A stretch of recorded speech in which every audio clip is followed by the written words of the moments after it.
अस्सलामु अलैकुम व रहमतुल्लाहि व बरकातुहू। प्यारे भाइयों और बहनों, आज हम बात करने वाले हैं इस्लाम की एक बहुत ही मुबारक और रहमत भरी रात के बारे में, जिसे पूरी दुनिया शब बारात के नाम से जानती है।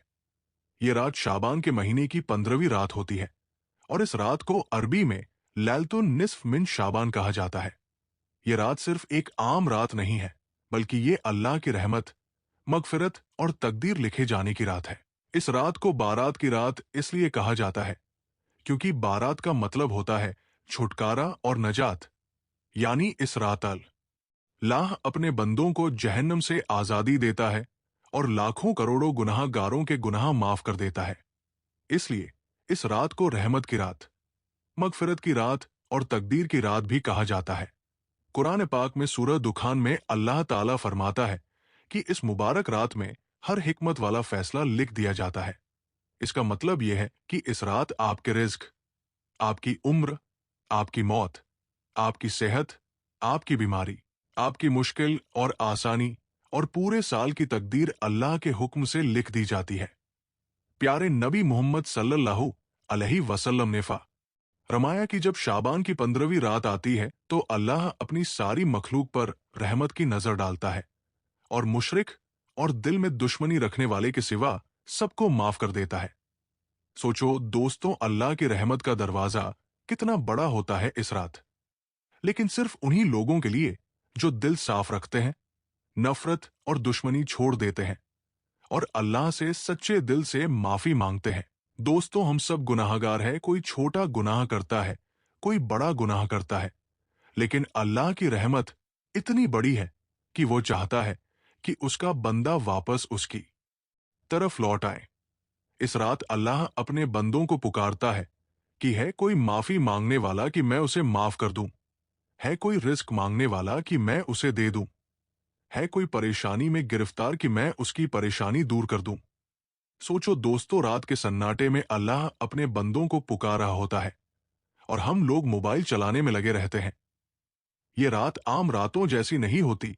इस रात फरिश्ते जमीन पर उतरते हैं, हर घर में रहमत होती है, हर मस्जिद में दुआओं की आवाज होती है और हर कब्रिस्तान में लोग अपने मर चुके प्यारे लोगों के लिए दुआ करते हैं। इस रात माँ अपने बच्चों के लिए रोती है, बाप अपने गुनाहों की माफी मांगता है और जवान अपनी जिंदगी बदलने का वादा करता है। बहुत से लोग पूछते हैं कि शबे बारात में क्या होता है। तो दोस्तों, इस रात साल भर की तकदीर लिखी जाती है कि कौन पैदा होगा, कौन मरेगा, कौन अमीर होगा, कौन गरीब रहेगा, कौन सेहतमंद रहेगा और कौन बीमार पड़ेगा। सब कुछ अल्लाह के हुक्म से लिखा जाता है। इसलिए बुजुर्ग कहा करते थे कि इस रात रो रो कर दुआ मांगो, क्योंकि कल तुम्हारी तकदीर तुम्हारी दुआ से बदल सकती है। इस्लाम में 3 रातों को बहुत खास माना गया है। एक लैलतुल क़द्र, दूसरी शबे बारात और तीसरी जुमे की रात। लेकिन शबे बारात एक ऐसी रात है जिसमें माफी का दरवाजा पूरी तरह खुला होता है। दोस्तों सोचो, अगर आज रात तुम्हारी जिंदगी की आखिरी रात हो और अल्लाह तुमसे पूछे कि मेरे बंदे तूने मेरी रात को कैसे गुजारा, तो क्या तुम कहोगे कि या अल्लाह मैंने मोबाइल देखा, मैंने रील स्क्रॉल की, मैंने गेम खेला, या तुम कहोगे कि या अल्लाह मैंने दुआ की, कुरान पढ़ा और अपने गुनाहों की माफी मांगी। आजकल लोग शब बारात को सिर्फ पटाखे, हलवा और कब्रिस्तान की रस्म समझ लेते हैं, लेकिन दोस्तों शब बारात सिर्फ रस्म नहीं है, ये अल्लाह से कनेक्शन बनाने की रात है। अगर तुम चाहते हो कि तुम्हारे गुनाह माफ हो जाएं, तुम्हारी मुश्किल आसान हो जाए और तुम्हारी जिंदगी में बरकत आ जाए, तो इस वीडियो को अंत तक देखो, क्योंकि आगे मैं बताने वाला हूं कि नबी लोग इस रात क्या करते थे, सहाबा कैसे इबादत करते थे, कब्रिस्तान कैसे जाते थे, फातिहा कैसे पढ़ते थे, घर में क्या अमल करते थे और कौन सी दुआ पढ़ते थे जो तुम्हारी जिंदगी बदल सकती है। या अल्लाह इस मुबारक रात के सदके हमारे गुनाहों को माफ फरमा, हमारी तकदीर को बेहतर लिखते और हमारे माँ बाप और मरहुमीन को जन्नत अता फरमा। आमीन या रब्बल आलमीन। दोस्तों, अब हम बात करने वाले हैं अल्लाह के प्यारे नबियों के बारे में और ये समझने की कोशिश करेंगे कि अल्लाह के नबी रातों को कैसे इबादत करते थे और उनसे हमें क्या सीखना चाहिए। क्योंकि नबी सिर्फ अल्लाह का पैगाम पहुंचाने नहीं आए थे, बल्कि हमारी जिंदगी के लिए सबसे बड़ा नमूना बनकर आए थे। सबसे पहले बात करते हैं हजरत आदम अलैहिस्सलाम की। हजरत आदम अलैहिस्सलाम जब दुनिया में आए तो उन्होंने सबसे पहले अल्लाह से तौबा की और रातों को अल्लाह के सामने रो रो कर दुआ करते थे। उनसे हमें ये सीख मिलती है कि चाहे कितना बड़ा गुनाह हो, लेकिन अल्लाह की रहमत से मायूस नहीं होना चाहिए।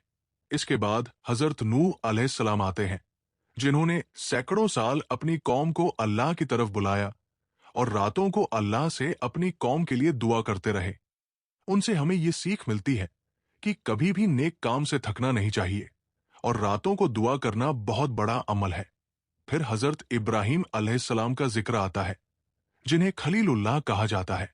हजरत इब्राहिम अलैहिस्सलाम रातों को अकेले अल्लाह की इबादत करते थे और कहते थे कि मेरा दिल सिर्फ अल्लाह के लिए है। उनसे हमें ये सीख मिलती है कि इंसान को दिल से शिर्क और दुनिया की मोहब्बत निकालकर अल्लाह से मोहब्बत करनी चाहिए। इसके बाद हजरत इस्माइल अलैहिस्सलाम का जिक्र आता है, जिन्होंने अपने पिता हजरत इब्राहिम के साथ अल्लाह की इताअत में अपनी जान तक कुर्बान करने का हौसला दिखाया। उनसे हमें ये सीख मिलती है कि अल्लाह के हुक्म के सामने अपनी ख्वाहिश कुर्बान करनी चाहिए। फिर हजरत मूसा अलैहिस्सलाम आते हैं, जो रातों को अल्लाह से बात किया करते थे और अपनी कौम के लिए मगफिरत की दुआ करते थे। उनसे हमें ये सीख मिलती है कि अल्लाह से बात करने का सबसे अच्छा वक्त रात है। फिर हजरत हारून अलैहिस्सलाम आते हैं, जो अपनी कौम को नरमी से समझाते थे और रातों को अल्लाह से अपनी उम्मत के लिए दुआ करते थे। उनसे हमें ये सीख मिलती है कि दिल में नरमी और लोगों के लिए दुआ करना बहुत बड़ा अमल है। इसके बाद हजरत दाऊद अलैहिस्सलाम का जिक्र आता है, जिनकी आवाज बहुत खूबसूरत थी और वे रातों को ज़बूर पढ़ते थे और अल्लाह की हम्द करते थे। उनसे हमें ये सीख मिलती है कि कुरान और अल्लाह का जिक्र रातों को दिल को सुकून देता है। फिर हजरत सुलेमान अलैहिस्सलाम आते हैं, जिन्हें बहुत बड़ी बादशाहत मिली थी, लेकिन रातों को वे अल्लाह के सामने झुक जाते थे। उनसे हमें ये सीख मिलती है कि चाहे इंसान कितना अमीर या ताकतवर हो, लेकिन अल्लाह के सामने झुकना जरूरी है।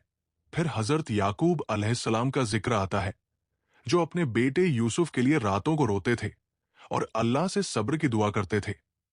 उनसे हमें ये सीख मिलती है कि मुश्किल में सब्र और दुआ सबसे बड़ा हथियार है। फिर हजरत यूसुफ अलैहिस्सलाम आते हैं, जिन्होंने जेल में भी अल्लाह को नहीं छोड़ा और रातों को इबादत करते रहे। उनसे हमें ये सीख मिलती है कि चाहे हालात कितने भी खराब हो, अल्लाह से रिश्ता नहीं टूटना चाहिए। फिर हजरत अय्यूब अलैहिस्सलाम आते हैं, जिन्हें बहुत बड़ी बीमारी आई, लेकिन उन्होंने कभी अल्लाह से शिकायत नहीं की और रातों को सब्र और दुआ करते रहे। उनसे हमें ये सीख मिलती है कि बीमारी और परेशानी में भी अल्लाह पर भरोसा रखना चाहिए। फिर हजरत यूनुस अलैहिस्सलाम आते हैं, जिन्होंने मछली के पेट में भी अल्लाह को याद किया और कहा कि तेरे सिवा कोई माबूद नहीं और मैं गुनाहगार हूं। उनसे हमें ये सीख मिलती है कि मुश्किल से मुश्किल हालात में भी अल्लाह को याद करना चाहिए। फिर हजरत जकरिया अलैहिस्सलाम आते हैं, जिन्होंने बुढ़ापे में भी औलाद के लिए रातों को दुआ की और अल्लाह ने उन्हें याहया अलैहिस्सलाम अता किए।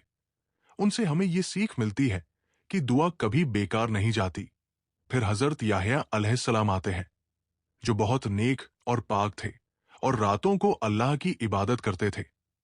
उनसे हमें ये सीख मिलती है कि जवानी में अल्लाह की इबादत बहुत कीमती होती है।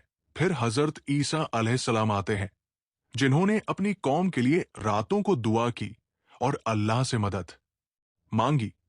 उनसे हमें ये सीख मिलती है कि अल्लाह की तरफ बुलाना और लोगों के लिए दुआ करना नबी की सुन्नत है। दोस्तों, इन सारे नबियों की जिंदगी से हमें ये सीख मिलती है कि रात का वक्त अल्लाह से बात करने का सबसे खास वक्त है और शबे बारात जैसी रातें तो और भी खास होती है, क्योंकि इस रात अल्लाह अपने बंदों के बहुत करीब होता है और हर बंदे की दुआ सुनता है। अगर हम चाहते हैं कि हमारी जिंदगी बदल जाए, तो हमें इन नबियों की तरह रातों को अल्लाह के सामने झुकना चाहिए, उनसे रो रोकर अपने गुनाहों की माफी मांगनी चाहिए और अपनी तकदीर बदलने के लिए दुआ करनी चाहिए, क्योंकि अल्लाह ने कुरान में कहा है कि मुझे पुकारो, मैं तुम्हारी दुआ कबूल करूंगा। इसलिए शब बारात की रात सिर्फ सोने या रस्म निभाने की रात नहीं है, बल्कि ये अल्लाह से दोस्ती करने की रात है। और जो इंसान इस रात अल्लाह से दोस्ती कर ले, उसकी दुनिया और आखिरत दोनों बन जाती है।